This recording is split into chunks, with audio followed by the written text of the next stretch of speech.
Right, hello guys, and welcome back to the final entry of this mini-series where we're going over the best builds for each class you should be taking into the Monument of Triumph update. Today we are finishing up with Hunters, and contrary to popular belief, no, Hunters are not dead. In fact, they are alive and well, and I'm about to prove it. And by prove it, I mean showing you that Void Hunter is going to become and remain quite possibly the best Hunter subclass ever. Plus, some cool stuff for Stasis and Prismatic too. So if you enjoy today's content, your like and subscription would be very much appreciated since we're super close to 100k subs, but without further ado, let's begin. Okay, so we're going to address the elephant in the room first, starting with Void Hunter. Is Hunter dead? I've seen it all over Twitter, I've seen people complaining about it on Reddit. Hunter is dead. They nerfed Hunters, Hunter's dead for the rest of time. No, it's not dead. To be fair, Lucky Pants is basically gone.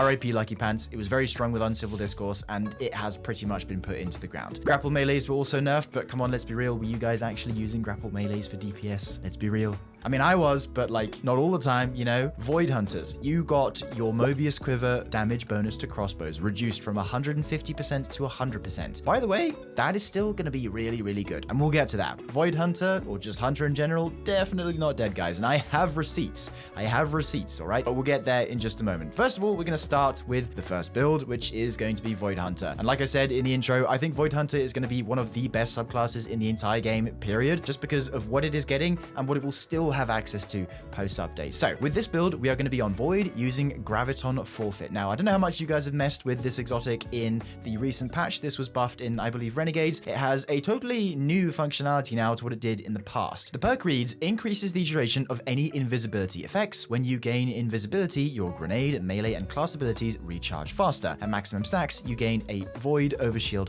as well. So the easiest way to trigger the effects of this exotic, or the most consistent, in my opinion, is going to be the stylish executioner aspect, because this one is going to make it so when you defeat a weakened, suppressed, or volatile target, it will give you invisibility and true sight. So there's a very short cooldown on this. It's only like a 3 seconds or something like that. And as you can see here, all I need to do is get one kill, then kill another enemy here. I'm going to go invisible. I have a stack of Vanishing Shadow on the left of my screen. When I exit invisibility, that's going to start ticking down. However, if I go invisible again through any means, it's going to go up to ×2. Same again, it's going to refresh the buff when I go out of invis. And this goes all the way up to 3 times. So I can have 3 stacks of Vanishing Shadow. And when this is on my screen, your ability regen is insanely fast. I believe it's 400% for your grenade and melee, and like 200% for your class ability. You probably have the numbers chucked up on screen just to make sure I'm not absolutely yapping.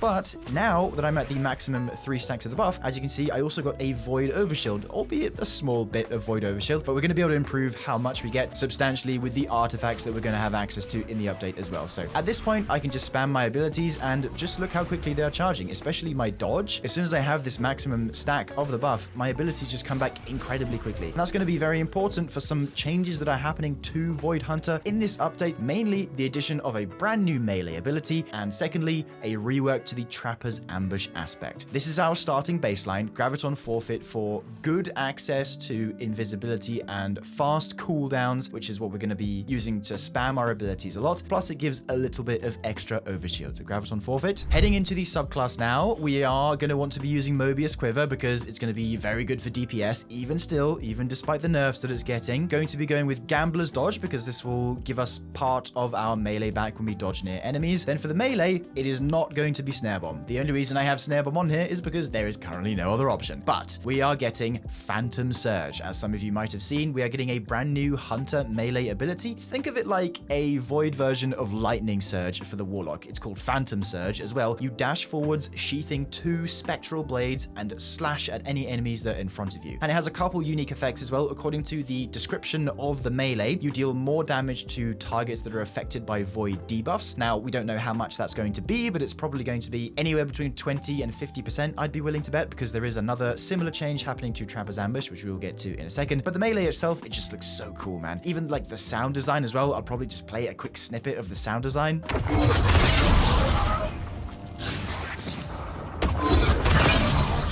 Oh, it just sounds so good. It sounds so good. So we're going to want to be spamming that melee because it also gives overshield as well when you get a kill, and it refunds a portion of the melee energy too. Grenade, we're going with the Vortex Grenade, and of course for the first aspect, Stylish Executioner. Now, I would say on the prowl, maybe. It's getting a buff where you don't have to go invisible to have a target marked anymore. It will just happen naturally after a few seconds or so, even if you're not invisible. The thing with on the prowl though is the 3 fragment slots is nice. It's just I personally never got too attached to this aspect, even though it's quite nice with the ability regen and so on and so on. I much prefer stylish executioner and using a weapon with destabilizing rounds such as Choir or any void legendary, because I don't have to physically run towards my smoke cloud in order to become invisible. I can just kill an enemy from anywhere with my weapon, and then via stylish I will become invisible that way. It's kind of pick your poison. If you don't mind running towards your smoke bombs that you make with on the prowl to then become invisible to proc the effects of graviton forfeit, then that's fine. But me personally, I much prefer being able to have a bit more agency over it and going with stylish executioner instead. Yes, you lose a fragment slot, but I think that is worth the trade-off. For the second aspect, we are going with Trapper's Ambush. Now in the gameplay you're seeing we're actually using Vanishing Step instead because it's kind of acting like a pseudo Trapper's Ambush, and what I mean by that is the actual Trapper's Ambush is getting a pretty significant rework in this final update, where now it is no longer going to consume your melee energy. Instead, it will consume your class ability and will act as a special class ability rather than what it is now. Think of it like an Ascension or Ensnaring Slam type thing. It's just like the Void version of that now. So it's going to consume your class ability, therefore it is also going to act like a class ability in that if you have Gambler's Dodge equipped, it will refund your melee ability, aka Phantom Surge, plus they are making it a damage and devour aspect now. It is going to deal a hell of a lot more damage when you slam down. You now have a Void Knife rather than a Smoke Bomb that you slam, and the best part, if you kill an enemy with this aspect, it will grant Devour. So think of it like the Void Hunter's version of Feed the Void. I don't really know if Bungie thought about this too hard, because this new version of Trapper's Ambush effectively power creeps Vanishing Step because it does the same thing. It uses your dodge ability to become invisible, except now it deals a ton of damage and it grants you Devour. So it's as if Vanishing Step did both of those things. Probably more of a PvP thing now, I suppose. But it will be Trapper's Ambush because the rework that it's getting is looking pretty spicy. So as for the fragments, quickly going to go over these. I have Echo of Undermining to make my Void Grenade apply Weaken. Also have Echo of Starvation here to make it so collecting an orb or a Void Breach grants Devour. You could sub this out for something else if you are going to rely solely on Trapper's Ambush to get Devour post-patch. I can totally see that. Echo of Dilation here. This is mainly for the stat boost. I have 10 weapon and 10 super off this. And then Echo of Persistence, so the Void buffs applied to you, Invisibility, Overshield, and Devour have increased duration. With regards to Artifact for the Void Hunter build, I'm actually going to recommend the Season of the Deep Artifact because it has 3 mods in particular that will work very well with our setup. The first one is Unto the Breach, which is going to make it so you create Void Breaches when defeating Void debuffed enemies, which we're going to be doing all the time. Of course, Void Breaches are going to give us class ability energy, aka Trapper's Ambush energy, aka Phantom Surge energy, so it's all kind of going to feed into one another. There's also Protective Breach, which is going to make it so breaches grant Overshield when you collect them. I can't remember if it's a full Overshield or not. Season of the Deep was almost 3 years ago. In fact, I think it was 3 years ago,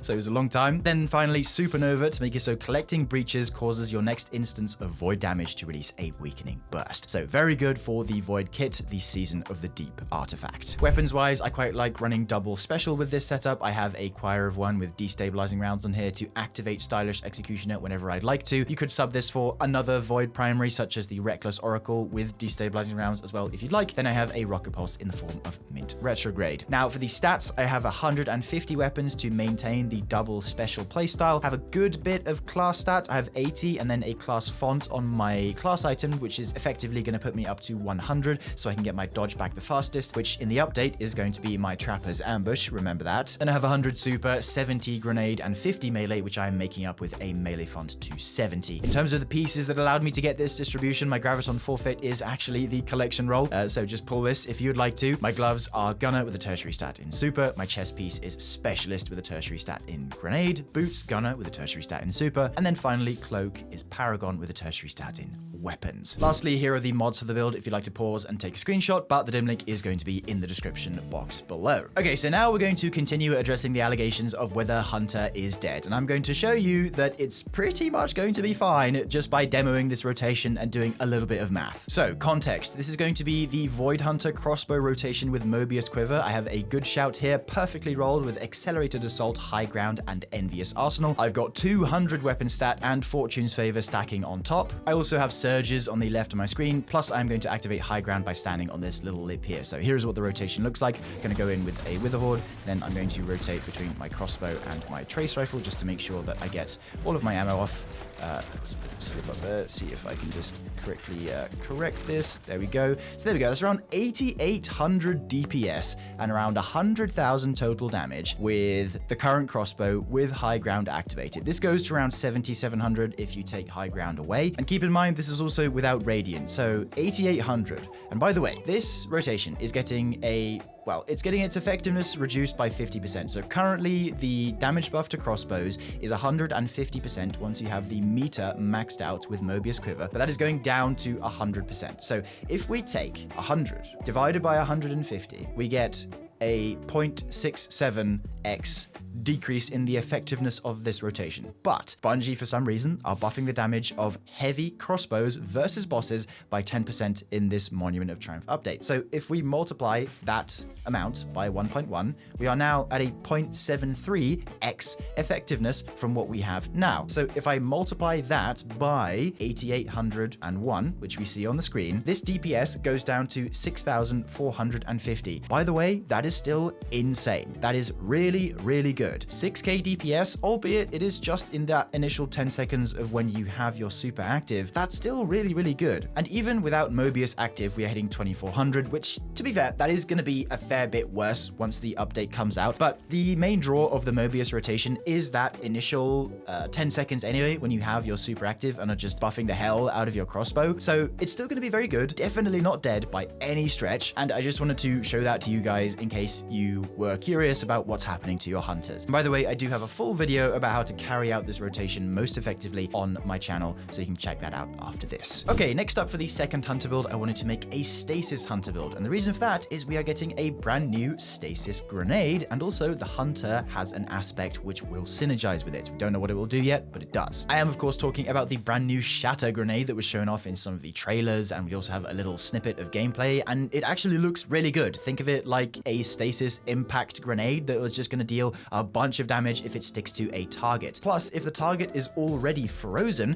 this new shatter grenade is basically going to deal around double damage than it normally would. So it has a cool bit of build crafting applied to it. And like I said, there is going to be a unique interaction with the Stasis Hunter Touch of Winter aspect, which affects stasis grenades. We don't know what it is yet, but it's probably going to be quite cool. So I wanted to bring you guys a Stasis Hunter build that I think is one of the better Stasis Hunter ones that can prepare you for these incoming changes. So for the Stasis Hunter, the exotic of choice we are using is actually going to be Fortune's Favor. Now, some of you might be saying, why not Mask of Fealty? Why not Mask of Bakris? And while I thought about using those, I think for this build in particular, Fortune's Favor works the best. And there's a very specific reason for that. First of all, what does it do? Just as a reminder, Fortune's Favor, after landing a final blow while at full health or when out of combat for an extended duration, your shields will slowly recharge into an overshield. And as you can see in game, when wearing these boots, I have permanent void overshield on the left of my screen and on my health bar. And that's going to be very important because number one, when we have this, it's going to boost the damage of our weapons by 15%, give us a little bit of extra reload speed and stuff like that. So it's generally just a good neutral game exotic, but it's going to have a very nice synergy with our artifact. But before we get there, let's talk about the subclass because we need to give some context here first. So with the subclass, we're going to be using Gambler's Dodge to make it so when we dodge near enemies, we get our Withering Blades back. I've gone for the Cold Snap Grenade here, but of course you can change this for the Shatter Grenade once we actually get it. Then we're going for the Grim Harvest aspect. And a note about Grim Harvest, all of the harvest aspects in this new update are changing their behavior pretty substantially. So I just want to take a moment to explain how that is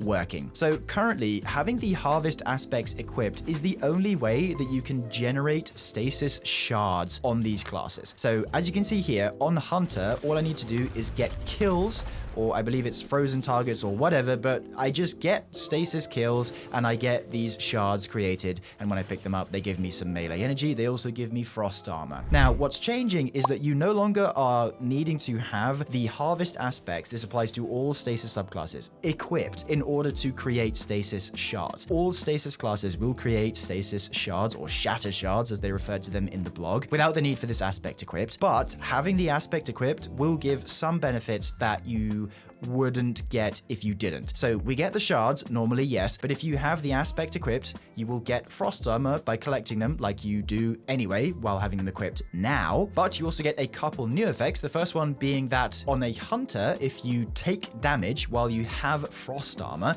and the Grim Harvest aspect equipped, you will get class ability energy. And also, when you have frost armor and also the aspect equipped, getting kills has a chance to cause a shatter explosion. Literally here we have a frozen enemy, and if I break them, that shatter damage is what could happen if I just get kills with kinetic or stasis weapons. So that is going to be a property of Grim Harvest. So now whenever I just get kills with my Vostov in this case, it has a chance to create a shatter, which is quite nice. And also frost armor itself, this is separate from the Grim Harvest aspects, but frost armor will now fall off stack by stack. So even if you have 5 stacks of frost armor, it'll now go down to 4, down to 3, down to 1 when the timers run out. Plus the actual damage resist amount of frost armor is being changed as well. It's going from, I believe, 6.25 to around 7.05 per stack, meaning fragments like Whisper of Rhyme here are less required because you get more bang for your buck out of your frost armor stacks. So with that tangent out of the way, Grim Harvest is getting a change. Despite shards not being tied to Grim Harvest anymore, I still think you are going to want to use this aspect because it gives you the frost armor plus the added benefits of the class ability energy and so on, the shatter damage with weapons. Then we have Touch of Winter. Currently with the Cold Snap grenade, this will make it so the Seekers duplicate after freezing a target and create a stasis crystal on detonation. This is what you're seeing in the gameplay. Just a good way of getting a bunch of crystals and a good amount of crowd control going. I assume the Shatter grenade will have something similar in a way, but a lot of the gameplay loop of what you're seeing is going to be similar with this new grenade, if not even better. Fragments wise, we have Whisper of Rending. This one will make it so our primary ammo weapons deal increased damage to crystals and frozen targets, which is pretty nice. I think it's around 50%. Gone for Whisper of Shards as well to make it so shattering a stasis crystal temporarily boosts grenade recharge rate, which I think is either 400 or 500%, something like that. Then Whisper of Torment to make it so you gain grenade energy each time you take damage from targets, which is increased when you have frost armor. Of course, this is a very grenade heavy build, so the more grenade energy we can get, the better. Then finally, Whisper of Conduction, which is a S tier quality of life fragment to make it so nearby stasis shards track to your position, and it also gives plus 10 health and plus 10 super. I am missing a 5th fragment slot, as you can see here, and the reason for that is I am anticipating the change that the Grim Harvest aspect will have its fragment slots reduced from 3 to 2. Unfortunately, they are toning that down just a little bit ahead of the improved effects that it is getting in the update. So that is it for the subclass. Weapons-wise, I've gone for the Vostov 7G OX, one of my favorite primary weapons, which by the way is getting a catalyst, praying for attrition orbs here, but it's just a very good feeling kinetic weapon, which is also getting a 10% buff versus miners and will deal more damage to frozen targets and crystals because of Whisper of Rending. Gone for a Rocket Pulse as well as my secondary. Then stats-wise, again, this is a high weapons focused setup. Doesn't really need to go too far into investment for grenades and melees because they don't interact well with stasis in terms of damage increases. So I've gone for 180 weapons, 60 class, 100 super, 80 grenade, and 50 melee, again, which I make up with a few fonts on the gloves and on the class item. Armor-wise, helmet is gunner with a tertiary stat in class. Gauntlets are gunner with a tertiary stat in super. Chest piece, specialist with a tertiary stat in super. Fortune's favor is gunner with a tertiary stat in super. Then my class item is paragon with a tertiary stat in weapons. Now for the artifact, we are going to want to use the Renegade's artifact, actually, circling back to what I mentioned earlier. This is going to pair very nicely with this build right here because we are going to have access to Devour on any class via Fortune's favor, and it's due to these 3 mods down here. The first one being Power from Pain, rapid final blows against weakened combatants grant Devour, so that's how we're going to get Devour. Secondly, Singularity Blade, while you have a Void Elemental buff, including Overshield, melee and sword hits weaken targets, so that's going to feed into Power from Pain because now our shurikens are going to weaken enemies. Finally, Void Infestation, this is like a bonus on top. Defeating a weakened target spawns a tracking projectile that weakens other targets. So essentially, the way this gameplay loop works to get Devour going super easy is just hit your shuriken versus a few enemies. They are all weakened now, and all I need to do is get 3 of them killed,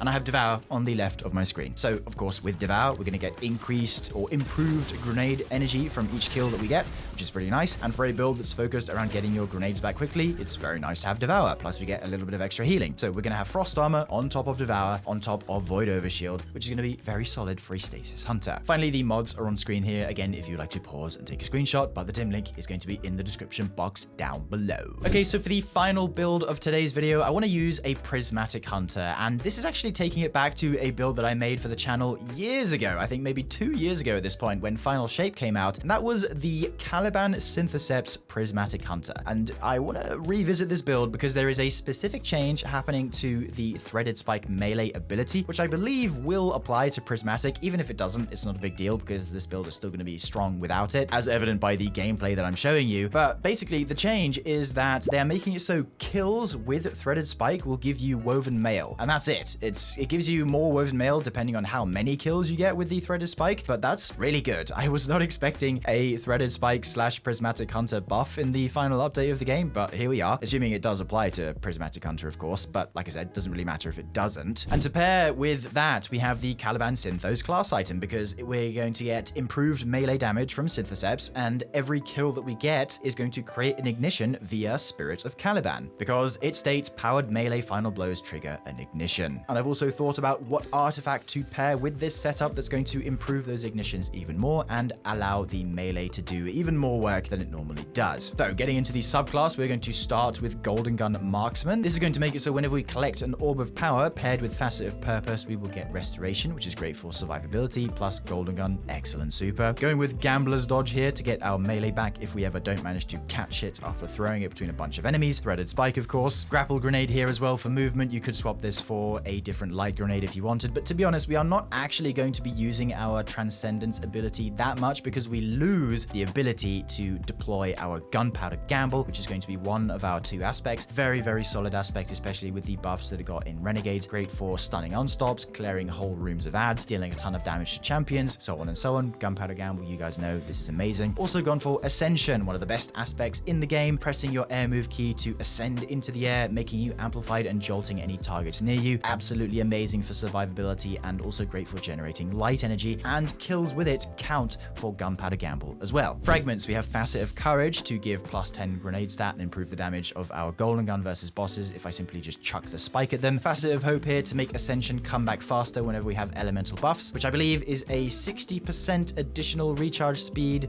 multiplier when you have 2 elemental buffs, which in this case is going to be Amplified and Woven Mail or Restoration most of the time. We've also got Facet of Blessing to make it so kills with Threaded Spike start health regeneration, very good on Prismatic Hunter. Facet of Purpose for the Restoration interaction. Then finally, Facet of Dawn to make it so powered melee hits grant Radiant and powered melee kills also grant Radiant to you and nearby allies. Now for the weapons, in the original build, I used Monte Carlo, so in the spirit of the original, we are going to use Monte Carlo once again, which will give us melee energy every time we deal damage with it, and has a chance, I believe 1 in 4, to give us our full melee charge back with kills as well. Plus remember, it has a pseudo version of Pugilist, which is the Markov chain, which will improve the damage of the weapon itself. I believe it's around 60% of 5 stacks, which is pretty good. Gone for a Rocket Pulse for my secondary. Then for the stats, again, it's going to be high weapons. Surprise, surprise. It's just going to be great for generating plenty of ammo and improving the damage of our weapons. I've gone for 150 weapons here, 60 class, 100 super, 70 grenade, and around 60 melee as well, which we make up with some fonts here and there. Armor-wise, how did I get this distribution? Helmet is Specialist with a tertiary stat in super. Gloves are Gunner with a tertiary stat in super. Chest piece is Paragon with a tertiary stat in weapons. Boots are Gunner with a tertiary stat in super. And then the relativism role of Caliban Syntho is locked to Brawler with a tertiary stat in class. It is a little bit restrictive, unfortunately, with it being Brawler, but that's just how it's going to be. It will be tier 5 though